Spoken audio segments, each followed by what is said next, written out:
হাতের মাছের ঝোল খেতে আমার একদমই ভালো লাগছে না। সে কি ঠাকুমা, অমন করে কেন বলছো? সবসময় কি মাছের মধ্যে রসুন পেঁয়াজ দিতে হয়? কখনো কখনো হালকা পাতলা ঝোলও তো করতে পারিস।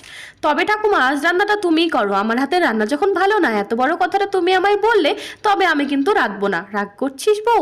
না না, রাগ কেন? সবসময় নিজে রান্না করে খেতেও তো ভালো লাগে না। আমারও তো মন চাই কেউ আমায় একটা দিন অন্তত রান্না করে খাওয়া। কোনো রকম ভাতটা নামিয়ে চলে যাই ঘরে, বসে বসে আজ ফোনই ঘাঁটবো, রান্না আর করছি না। রোজ রান্নাও করবো, খাওয়ার সময় তৃপ্তি করেই সবাই খাবে, আর যেই মাত্র খাবারটা হজম হবে তখন শুরু হবে দুর্নাম। ও নাথ বউ, ওই যে আবার ডাক পড়েছে।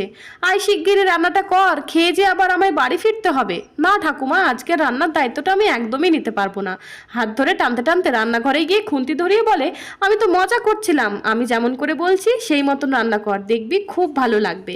আমার শাশুড়ির মায়ের হাতের এই মাছের কাসন পোড়া খেয়ে দেখ।